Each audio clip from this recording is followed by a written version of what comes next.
Chegou a hora de falar de direito constitucional aqui na Juspolis. Vamos para cima aí da VUNESP, prova TJ São Paulo, sobre as ações constitucionais previstas no artigo 5º da Constituição, assinala a alternativa correta. Vamos falar de ações garantistas, mandado de segurança, habeas corpus, habeas data, mandado de junção e ação popular. Nós fizemos um evento aqui num certo sábado, nós chamamos de matiné da Juspolis, e eu falei só de ações mandamentais, tá? Tá aqui no link, tá aqui na descrição, tá aqui no canal, procura lá, matiné da nossa Juspolis, e você vai achar aula da Prof. Ariane, de português, e uma aula com 10 questões de direito constitucional, só falando de ações garantistas. Há questões de certo e errado, só que eu coloquei questões de jurisprudência. As últimas questões da Banca CESP, Sebrasp e da Quadrix, falando aí da DHC, MS, MI, ação popular, de jurisprudência, gente. Não adianta você estudar somente o que está na Constituição, você precisa conhecer um pouquinho de jurisprudência do STJ e principalmente do STF. E nesse evento, Matiné da Jus, eu falei bastante aí sobre as últimas decisões do Supremo e do STJ referente a esse assunto aqui, as ações constitucionais previstas no artigo 5º. Mas vamos lá ver o que a nossa queridíssima Banca VUNESP trouxe para nós, ó. A associação legalmente constituída e em funcionamento há 2 anos detém legitimidade para propor mandado de segurança coletivo em defesa dos interesses de seus associados. Eu costumo recomendar que você primeiro identifique a ação na alternativa. Identificou? É mandado de segurança coletivo. Ora, quem é que pode propor essa ação? Partido político com representação no Congresso, sindicato ou entidade de classe e associação com pelo menos 1 ano. 1 ano. Ora, se o requisito é 1 ano, pelo menos, uma associação que tem 2, 3, 10 anos pode propor um mandado de segurança coletivo em defesa dos seus associados. Então, de pronto, nós já achamos a nossa resposta correta, né? De pronto, aí já localizamos a nossa respostinha correta. Letra B. É admissível o habeas data na hipótese de inviabilidade do exercício de direitos por falta de norma regulamentadora. É admissível o habeas data na hipótese de inviabilidade do exercício de direitos por falta de norma regulamentadora. Moçada, falta de norma regulamentadora não tem nada a ver com habeas data. A falta de norma regulamentadora é MI. Lembra disso? É MI. Então pode cortar aí a letra B. O autor da ação popular, lembre-se, identifica a questão, né? A ação popular, atuando de boa fé, é isento de pagamento de custas, mas está sujeito à sucumbência. Lembre-se que a sucumbência também está fora. Não paga custas e não paga sucumbência. Se você é um autor de uma AP, você não vai pagar, vírgula, em regra, vírgula, custas e sucumbência, tá? Não é só custo, você não paga custas nem sucumbência. Tu só vai pagar custas e sucumbência se agir de má fé. Aí sim. Então a parte final torna a questão errada, ó. Mas está sujeito ao pagamento de sucumbência. Não está. Então está errada a letra C. Letra D. Vamos lá. Mostra-se cabível o habeas data. Opa, identifiquei o habeas data. Ó, mostre cabível o habeas data para acesso e retificação. Sim, habeas data é para acesso. Habeas data é para acesso e retificação de informações. Só que informações pessoais, tá? Contratuais do impetrante, tem que ser do impetrante? Tem que ser do impetrante. Constantes em empresas privadas sem caráter público. Moçada, banco de dados público ou de acesso público. Você falou de habeas data, é informação pessoal. Não é minha, não é de terceiro. A informação tem que ser pessoal, presa em banco de dados público ou de acesso público. O que, por exemplo, o Itaú tem no teu nome, fica no Itaú. O que a empresa privada do teu bairro tem no seu nome, fica lá. Agora, se isso está no Serasa, está no SPC, se isso está na prefeitura, em órgão ou entidade pública, essas informações podem ser requeridas para retificação, tá? Banco de dados público ou de acesso público, perfeito? Então não entra aqui o banco de dados privado. São sempre gratuitas, ó, sempre gratuitas. Eu tenho duas ações que são gratuitas, 0800. As ações de habeas corpus e habeas data. Então pode riscar aqui também, habeas corpus e habeas data, elas são 0800, né? Para quem já estudou comigo sabe que aqui, ó, é 0800. Então HD e HC, ou HC e HD, são 0800. Não é o MS. O MS tem que ter advogado, o MS tem que pagar custas, enfim, o MS é uma ação cara, tá bom? Então ficamos com a nossa letra A. Belezinha? Avançamos. Questão de número 2. Vamos embora. Questão número 2. A autoridade municipal, no período noturno, pretendia fazer um uso temporário de propriedade particular pertencente a Joaquim. Ó, uma autoridade no período noturno queria fazer uso temporário de propriedade privada, ok? Diante da situação real de iminente perigo público, mas Joaquim recusou. O Joaquim disse, não, aqui a terra é minha, não empresto, não vendo, não dou. Sustentando a inviolabilidade do domicílio, muito embora domiciliado em outro lugar. Rapaz, o Joaquim nem no lugar morava, ele não quis nem ceder o terreno para a prefeitura. Sobre a situação narrada, veja lá. Bom, qual foi a tentativa da banca aqui? A historinha é o seguinte, a prefeitura precisa usar o terreno. Ó, vou desenhar para você. Aqui está a casa de Joaquim, tá? Casa de Joaquim, ok? Tá aqui a casa de Joaquim. Aqui está o terreno de Joaquim, que é outra coisa, um outro imóvel. E a prefeitura precisa usar. Ora, se eu preciso usar esse terreno, eu estou falando de requisição. Requisição administrativa. A requisição administrativa, ela limita a posse, é para iminente perigo público, ok? E vai ter indenização somente a posteriori. Indenização a posteriori, ou seja, depois, se houver dano, né? Veja, essa situação não tem nada a ver com invasão do domicílio. Essa situação narrada não tem nada a ver com prisão, gente. Com entrada para busca e apreensão na casa de alguém. Então, quando você fala em requisição, não importa o período, entendeu? Quando você está falando de requisição, para usar propriedade particular, não importa o período. Então não confunda essa requisição para usar o bem com a entrada no bem. A entrada para você prender, para você fazer uma apreensão, aí sim, aí tem toda aquela regrinha que tem que entrar com ordem judicial durante o dia, blá, blá, blá, blá, blá. Mas isso aqui ninguém falou em prisão, ninguém está falando que vão prender o Joaquim. É só para usar o terreno para fins aí de evitar um perigo maior, né? Então a requisição não precisa ser durante o dia. Pode ser a qualquer tempo, a qualquer período, até porque nós estamos diante de um iminente perigo público. Tá? Muito bem. Só que o Joaquim disse que naquele terreno é dele, ninguém entra, não vem prefeito, não vem, pode vir o Papa ali, não vai entrar. Ponto. Beleza. Aí vai para as alternativas. Agiu corretamente a autoridade municipal, pois o iminente perigo público autoriza a utilização da propriedade particular mediante indenização ulterior se houver dano. Olha que maravilha, ó. Sim, a prefeitura pode usar o terreno a qualquer momento, a qualquer hora, porque não precisa ficar esperando amanhecer dia, porque não tem nada a ver a requisição administrativa com a invasão do domicílio. Beleza? Beleza. E vai pagar a indenização? Vai, se houver dano, ou seja, a posteriori. Muito bem. Marchamos mais uma letra A.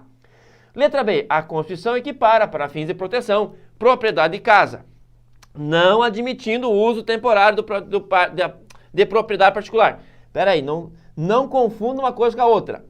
é autorizado o uso da propriedade, mas Joaquim fará jus à indenização decorrendo do uso, mesmo não ocorrendo dano. Tem que verificar o dano.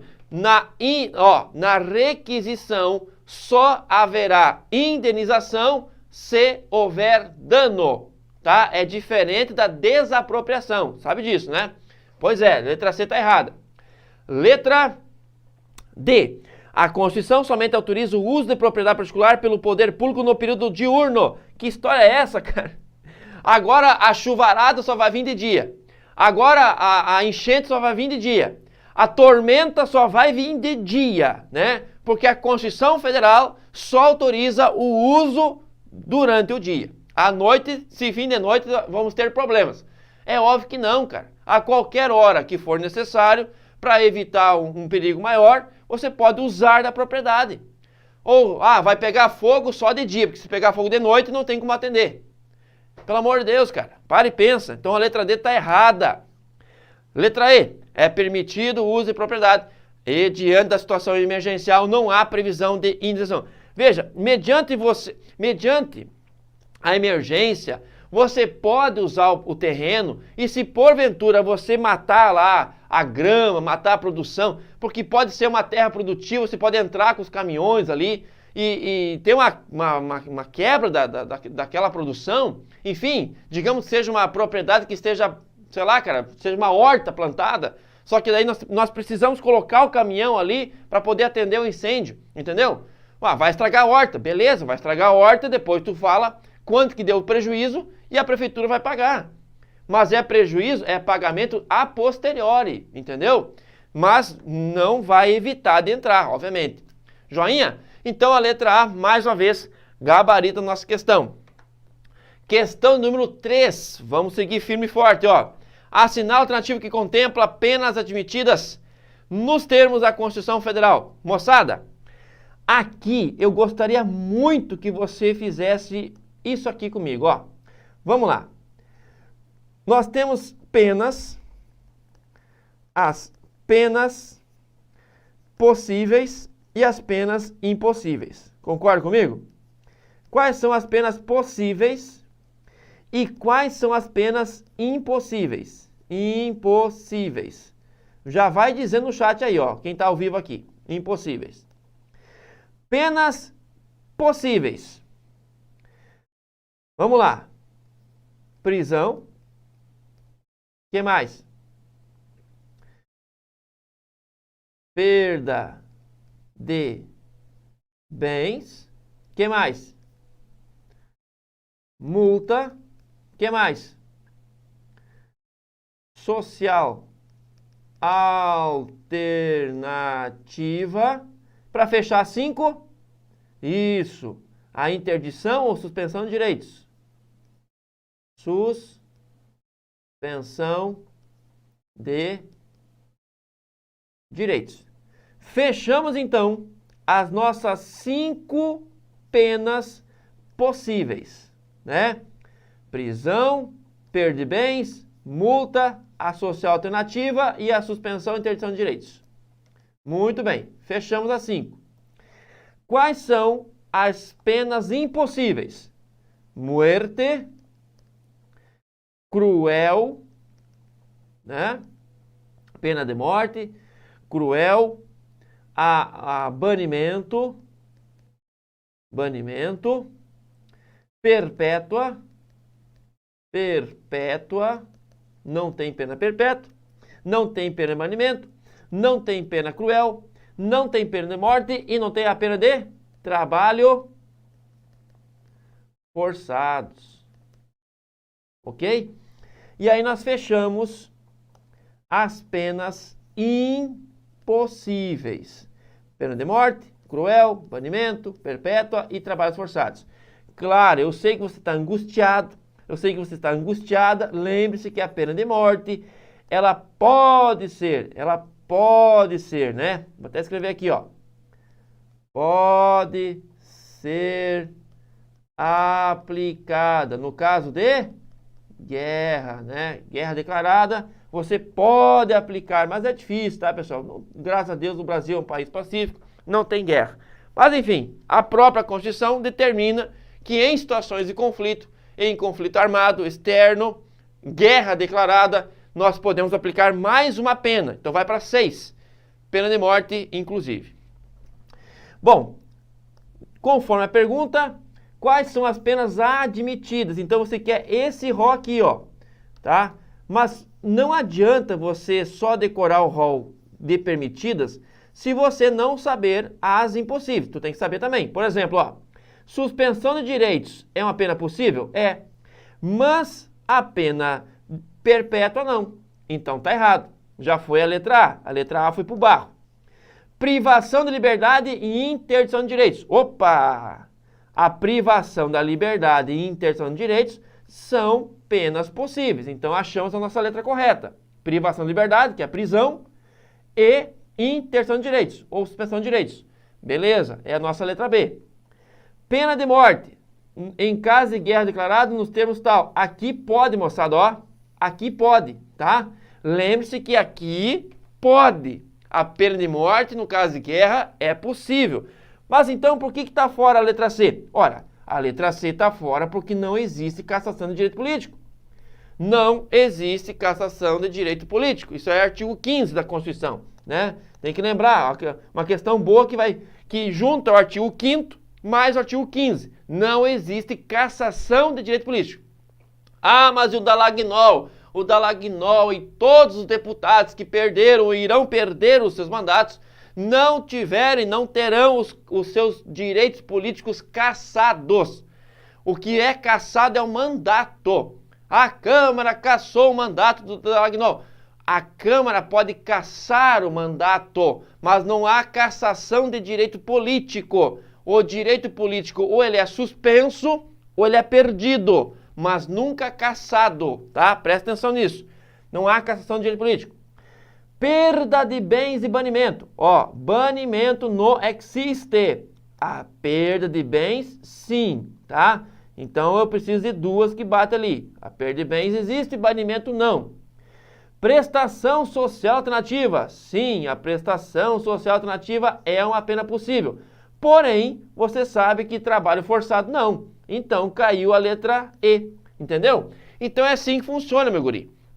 Tu tem que saber as 5 penas possíveis. A pena de privação de liberdade, que é uma detenção ou reclusão.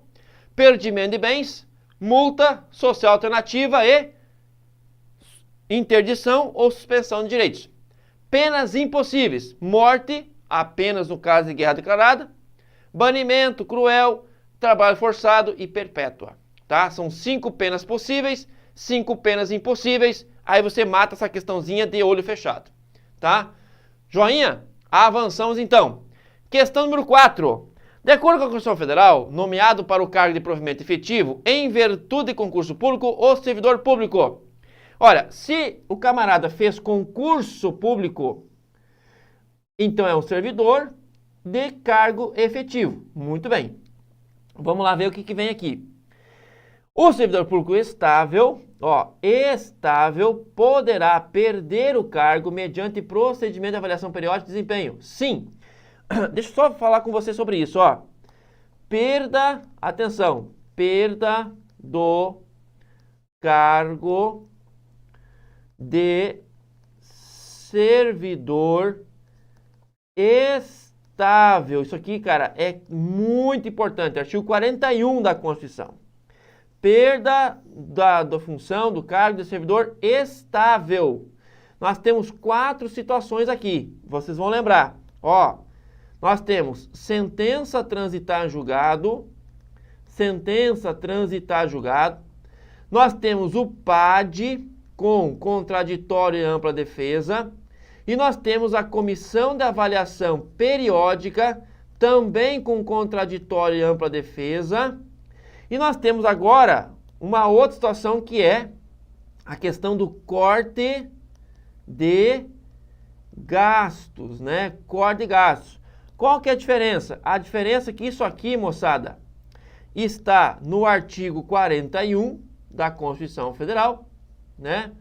E isso aqui está no artigo 169, também da Constituição Federal. Então nós temos 4 situações onde um servidor estável pode perder o cargo. Beleza? Só que esta situação da avaliação periódica ainda está pendente de uma lei complementar que não existe. Isso não existe ainda, tá? Ainda não existe. Mas é uma lei complementar que está aí prevista desde 98, que ainda não foi feita. Eu acho que estão meio ocupados aí com uma CPI, coisa e tal, né? Deve fazer a lei complementar daqui uns dias. Então vamos esperar a lei complementar que vai definir aí o roteiro para a comissão de avaliação periódica. Mas que pode, tá? E por isso que a questão está errada, porque a questão fala a lei ordinária, e não é lei ordinária, tá? É lei complementar. A letra A foi para o barro. Letra B, vamos lá, letra B. Letra B, moçada. Adquire estabilidade após 2 anos. Ah, pelo amor de Deus, né? Aí não dá. Não, peraí. Não. Estabilidade, o STF disse que é igual ao prazo do estágio probatório, que a Constituição determina como 3 anos. Então, pelo amor de santo Deus, estabilidade não é com 2, e sim com 3 anos, tá? Acabou isso aqui, não acredito que você vai errar isso aqui. Não existe erro aqui. Estável ficará a disponibilidade em caso de extinção ou declaração de desnecessidade do cargo, com remuneração proporcional ao tempo de serviço. Ó, a disponibilidade é exatamente isso, né? No caso de extinção ou declaração de desnecessidade do cargo, a proporção, sim, ela vai existir, então é uma disponibilidade remunerada até seu devido aproveitamento. Então, olha que maravilha, ó. A letra C, ela está de acordo com a Constituição Federal e com todos os demais estatutos, né? Lembre-se que aquele que está em disponibilidade, ele fica recebendo sim, só que é um valor proporcional ao tempo de serviço. E ele está na inatividade, tal qual o aposentado. Eu vou tratar o disponível tal qual eu trato o aposentado. Ambos estão na inatividade. E como que eu trago o disponível para a atividade? Através do aproveitamento. Como que eu trago o aposentado para a atividade? Através da reversão, né? Então nós temos institutos diferentes, mas tanto o aposentado quanto o disponível, eles são inativos. Então, belezinha, letra C, 100% correta. Letra D, após 3 anos de efetivo exercício, adquire estabilidade, né? Impressionante a banca, né? Parabéns, pegou lá e colocou a letra D diferente da letra B. Então, após 3 anos de efetivo exercício, adquire estabilidade. Perfeito. Nada dispõe na Constituição sobre a necessidade de avaliação especial. Moçada, eu só passo a estabilidade se for aprovado no estágio probatório. Como que eu vou ser aprovado sem fazer a prova, né? Sem ter esse teste, essa avaliação? Então, sim, eu tenho uma comissão de avaliação especial que vai dizer se eu sou apto ou inapto para o cargo. É a comissão de avaliação especial. E depois de aprovado, eu sou estável e mesmo durante a minha estabilidade, eu vou continuar sendo avaliado por outra comissão, chamada Comissão de Avaliação Periódica. É essa que pode me mandar embora. Se eu passar aí, por exemplo, 3 avaliações com abaixo de 50%, eu sou mandado embora, entendeu? Então não é só avaliado no estágio probatório, você continua sendo avaliado durante a sua carreira. Então sim, eu preciso da avaliação periódica. Estável com demissão invalidada por sentença judicial, será reintegrado e eventual ocupante da vaga será reconduzido ao cargo de origem com direito à indenização. No caso aqui, pessoal, o erro é você pagar ao reconduzido a indenização. Não se paga indenização a reconduzido. Quem tem direito à vaga é quem está sendo reintegrado. Eu reintegro o demitido, eu pego esse que está na posição dele, na cadeira dele, e reconduzo ao cargo anterior. Essa recondução é sem indenização. Sem indenização, tá? Lembra disso. Joinha? Então tá errado a letra E. Ficamos então com a letra C. Muito bem. Próxima questão sobre o regime previdenciário dos servidores públicos conforme a Constituição Federal de 88. Assinale a alternativa correta. Ó, quando você fala em regime previdenciário, tu tem que lembrar só desse esqueminha aqui, ó. Presta atenção. Nós temos o RGPS, nós temos o RPPS e nós temos o RPC, tá? Quem vai contribuir para o RGPS? Isso, os empregados, empregados públicos ou privados, né? Quem vai contribuir para o RPPS? Os servidores, né? Servidores. E quem vai contribuir para o RPC? O RPC, tanto empregados quanto servidores. Entendeu? Servidores. Porque é o regime complementar. Entendeu? Então, nós temos o regime geral de previdência, que é o nosso famoso INSS, e nós temos o regime próprio de previdência, que é típico dos servidores públicos, aqueles que exercem cargo efetivo, tá? Ó, cargo efetivo. E o pessoal que é empregado, né, que exerce emprego público, ok? Que exerce emprego público. Emprego público. Concursado, tudo bem, mas exerce emprego público.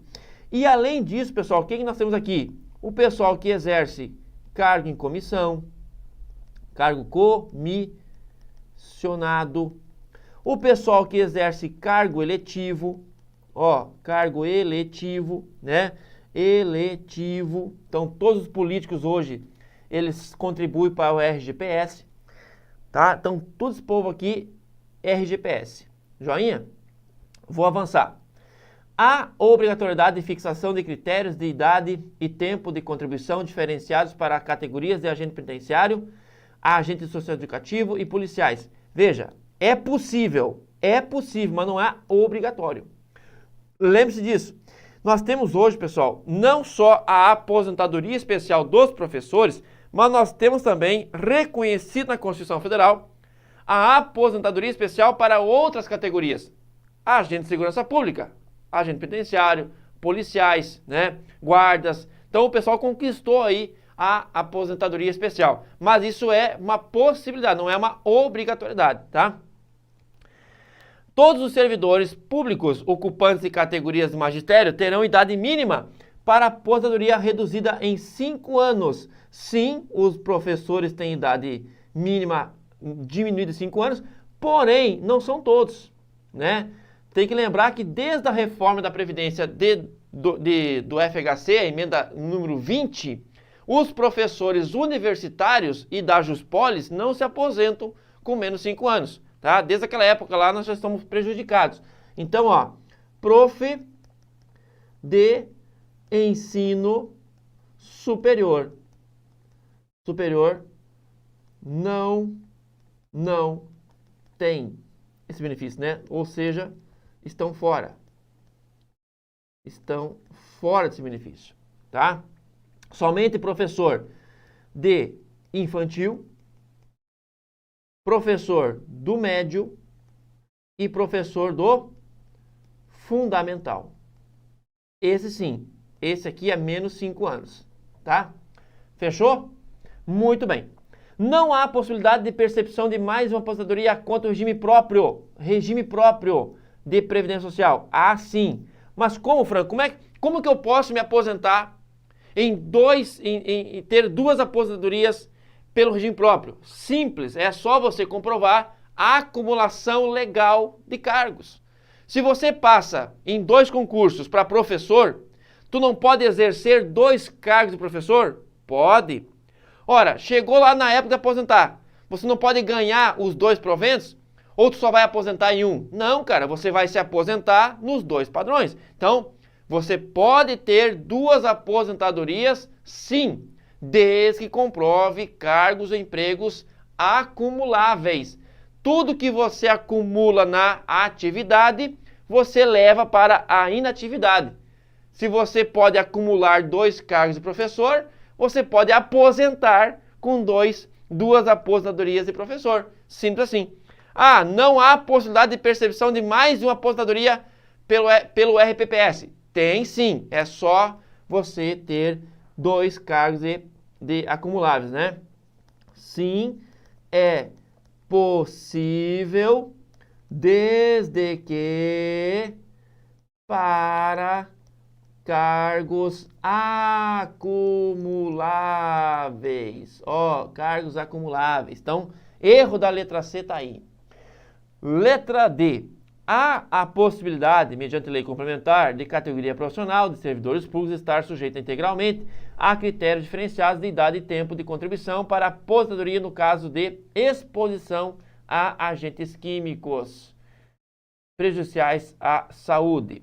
Né? A letra D. Há a possibilidade, mediante lei complementar, de categoria profissional de servidores públicos estar sujeita integralmente a critérios diferenciados de idade e de tempo de contribuição para a aposentadoria no caso de exposição a agentes químicos prejudiciais à saúde. Moçada, essa letra D é interessante, só que é o seguinte, ó, vou colocar aqui para vocês, artigo 40, parágrafo, se não me engano, parágrafo 4º C, tá, da Constituição Federal também. Eu até posso estender isso, eu posso estender a questão da produtos químicos, físicos, biológicos, só que eu preciso provar a efetiva exposição a esses elementos. Não posso simplesmente falar que eu sou, por exemplo, eu tiro raio-x, né? Então, porque eu sou formado em radiologia, eu vou me aposentar mais cedo. Negativo, tu tem que provar que está exercendo a sua profissão e está, de fato, sendo exposto aos raios, né? Aí você terá a aposentadoria especial. Então não é bem assim para você conquistar. E letra E, há a possibilidade, há a aplicabilidade do RGPS aos agentes públicos ocupantes exclusivamente de cargos em comissão. Então olha que interessante, ó. Você vai aplicar o regime geral para agentes públicos, ocupante exclusivamente. Então não são servidores. Eles são só cargo em comissão, tá? E aqueles ocupantes de cargo temporário, além do mandato eletivo, emprego público. Então, se você voltar aqui, ó, o que é que nós temos aqui? Nós temos os empregados públicos, os cargos comissionados, os cargos eletivos, e eu vou colocar aqui, ó, os cargos temporários. Fechou. Então, ao fim e ao cabo, quem vai se aposentar pelo RGPS? Empregados públicos, secretários, pessoal que se aposenta aí, que contribui somente exercendo cargo em função, secretário, ministro, enfim, assessores, vereador até o presidente, todo mundo contribui para quem? Para o RGPS. E também aqueles que vão exercer temporariamente uma função temporária, através do PSS. Nesse caso, RPPS, CC, CE e Emprego Público, todos eles RGPS, tá? Muito bem. Então, a nossa questãozinha é correta. Muito cuidado aí com a letra D, porque nem sempre aqueles que exercem ou são formados aí numa função que pode estar exposto, hoje, pessoal, repito, tu tem que estar exposto e comprovar essa exposição, senão não vai levar à aposentadoria especial, tá? Muito bem. Número 6, né? A número 6 diz assim, ó. Sobre a estrutura do Poder Judiciário, a respectiva jurisdição assinala a alternativa correta à luz da previsão expressa do artigo 92 da Constituição Federal. Essa aqui, vale a pena nós irmos para o quadro. Presta atenção aqui, ó. Aqueles que são meus alunos já desenharam esse organograma umas 400 vezes. Mas, mais uma vez, para você entender. Ó, vamos colocar aqui, ó. Poder Judiciário. Vamos chamar aqui. Poder Judiciário. Já que é um concurso de Tribunal de Justiça, já que nós estamos se preparando aí para tribunais, certamente teremos questões de Poder Judiciário.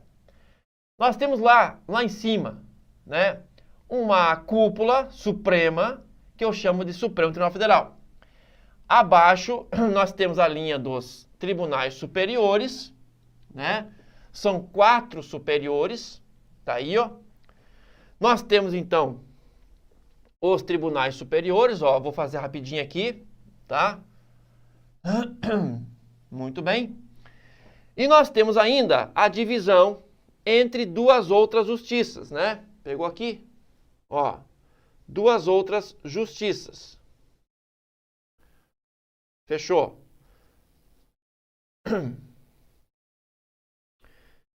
Rapidão aqui, tá, pessoal? Para não nós ganhar tempo.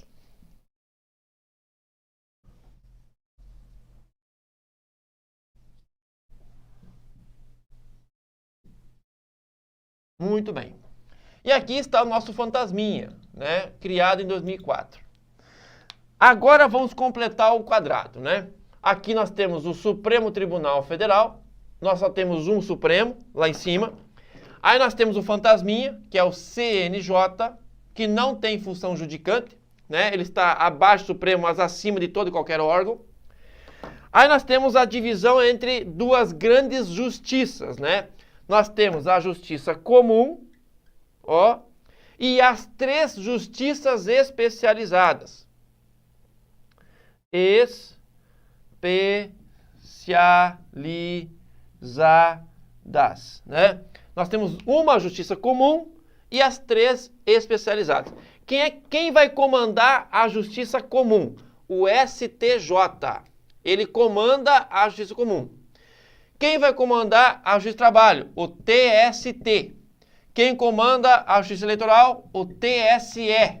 Quem comanda a justiça militar? O STM, né? Então aí fecha os quatro superiores. Lembre-se, eu tenho um Supremo e quatro superiores. STJ, TST, TSE e STM. Aí vem a linha dos regionais. Ó, linha dos regionais. Nós temos em cada estado o Tribunal de Justiça. Nós temos 6 tribunais regionais federais. Foi criado o TRF6 lá em Minas Gerais, né?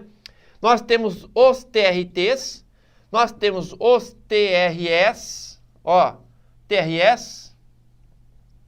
E nós temos aqui os tribunais militares, né? Fechou. Aí nós temos ainda a linha dos juízes, né? Juiz de direito, juiz federal, juiz do trabalho. Nós temos juiz eleitoral mais junta eleitoral. Lembre-se que a justiça eleitoral tem na base 2 órgãos, juiz eleitoral e junta eleitoral, tá? São 2 órgãos. E nós temos aqui os auditores militares, ok? Beleza, eis aí o poder judiciário, né? Do STF até os juízes e vice-versa. Agora você vai para a questão. Olha só a pegadinha. Letra A. O TFR, pessoal, o Tribunal Federal de Recursos, ele era o antigo, ele é hoje, né, o STJ, tá? Então, não existe mais o TRF. O Tribunal Federal de Recursos, né, é o nosso STJ. Então, não existe mais esse órgão. Esse órgão não existe. Tá fora, tá? Ele sim tem sede capital, jurisdição em todo o país, tudo mais, mas ele não existe mais como órgão, ok? O CNJ, ó, e os tribunais superiores são considerados órgãos do Poder Judiciário? Sim. E tem sede na capital? Sim. Então, nós achamos a nossa questão correta. Tá vendo aqui, ó? Ó, o CNJ, ele é um órgão do Poder Judiciário? É. Os tribunais superiores também? Sim. E todos eles têm sede na capital, ou seja, lá em Brasília. Então, achamos. Olha a pegadinha de novo, ó. A Justiça de Paz é expressamente prevista como órgão do Poder Judiciário? Não. A Justiça de Paz, não. A Justiça de Paz, pessoal, está na Constituição Federal? Está. Artigo 98, inciso 2. Só que a Justiça de Paz, veja, ela não é um órgão. A Justiça de Paz, ela não é um órgão expressamente previsto no artigo 92. Só que União, Estado, DF podem criar a Justiça de Paz. E veja que interessante, a Justiça de Paz é uma justiça eleita. Você vota no juiz de paz. Mandato de 4 anos, né? É uma justiça que você vai eleger o juiz, basicamente para trabalhar com casamentos, né? Para trabalhar com celebrações, praticar atos não jurisdicionais, Mas a Justiça de Paz, ela não é um órgão em si, tá? Ela pode ser criada, mas ela não é um órgão do Poder Judiciário, beleza? Então tá errado aqui a letra C. O CNJ é considerado órgão do Poder Judiciário? Sim. Com sede e jurisdição equivalente à dos tribunais regionais? Não. O CNJ, pessoal, está aqui em cima, ó. Então, STF, CNJ, STJ, TST, TSE e STM são tribunais e conselho com sede em Brasília e jurisdição em todo o Brasil. O CNJ, ele não é igual ao TRF. Não é, porque, por exemplo, nós temos 6 TRFs. O TRF4, a jurisdição do TRF4 é Rio Grande do Sul, Catarina e Paraná. Ora, a jurisdição do TRF6 é Minas Gerais. Então, é óbvio que o CNJ não é igual ao TRF, né? É muito maior, a abrangência nacional. A Justiça Desportiva, ó, atenção, a Justiça Esportiva é considerado órgão do Poder Judiciário? Não. A Justiça Esportiva existe? Existe, cara. Está lá no artigo 217, lá no artigo que fala de desporto. Não tem nada a ver com o Poder Judiciário, tá? Então, são duas pegadinhas bem interessantes. A Justiça de Paz e a Justiça Desportiva. Veja, elas não estão aqui, tá? Então, a Justiça Esportiva, ela não é uma justiça que faz parte do Poder Judiciário. Muito pelo contrário, ela é uma justiça administrativa, tá? Então, dá uma olhadinha lá no artigo 217 que você vai entender mais sobre isso, tá bem? Então, questãozinha tranquila. Organograma tem que estar na mente, não adianta. É importante você sempre fazer, né? Apareceu uma questão do Poder Judiciário, apareceu uma questão de artigo 92, cara, desenha, né, o organograma para que você possa, aos poucos, aí, decorando, visualizando, e logo, logo você vai conseguir resolver essa questão sem desenhar. O organograma, ele já vai estar na sua mente, tá bom? Faça isso. Então, letra B é a nossa resposta correta. Na próxima questão, questão 7, nossa última questão, né? Diz assim, ó. O brasileiro naturalizado pode ocupar o cargo de ministro do STJ. Ó, peraí. Eu vou fazer o seguinte, ó, presta atenção. Olha aqui, ó. Cargos de brasileiro nato. Ó, cargos de brasileiro nato, tá? Isso aqui está lá no artigo 12, parágrafo 3º da Constituição Federal. Eu não admito que você erre essa questão. Não dá. Nós temos um monte de cargos que são de brasileiros natos. Ó, primeiro cargo, presidente, ó, presidente da República, mais vice-presidente. Depois, nós temos presidente da Câmara dos Deputados e do Senado.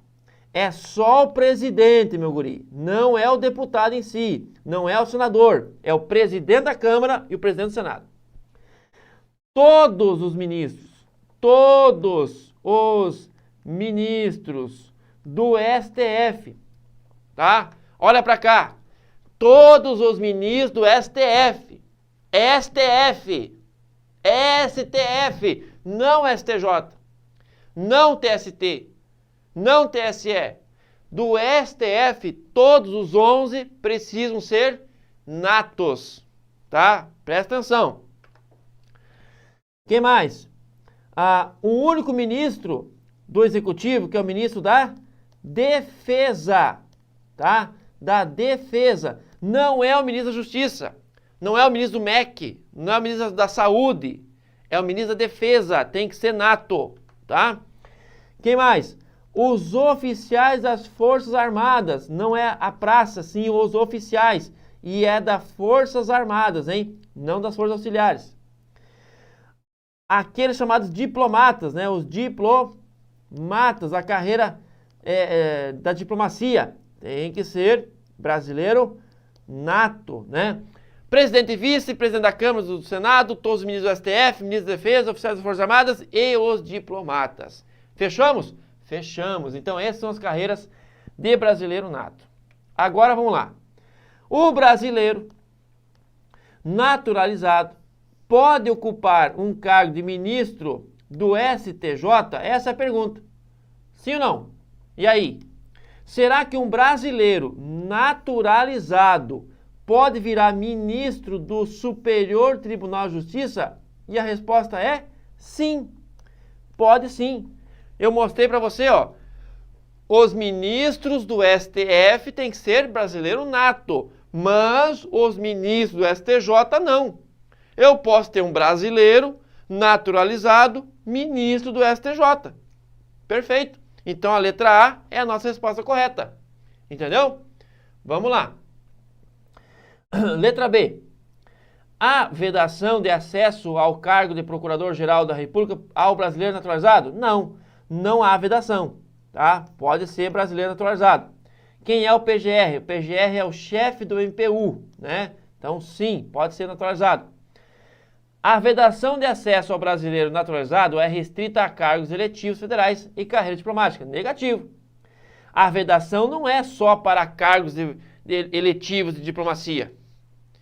Eu tenho o pessoal do judiciário, eu tenho o ministro do executivo, que é um cargo em comissão, né?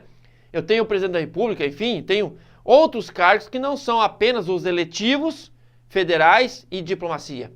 Eu tenho um monte de outros cargos, oficiais das Forças Armadas, né? Que não é apenas os eletivos federais e carreira diplomática. O nascido no estrangeiro, filho de pai brasileiro, que vier a residir no Brasil e optar, depois de atingir a maioridade pela nacionalidade brasileira, é brasileiro nato.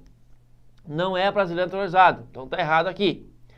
E o brasileiro naturalizado pode ocupar o cargo de ministro da Defesa? Não. Ministro da Defesa somente brasileiro nato. Então matamos a letra A, é a resposta correta. Perfeito? Moçada, bem tranquila essa questãozinha que você mata pelo artigo 12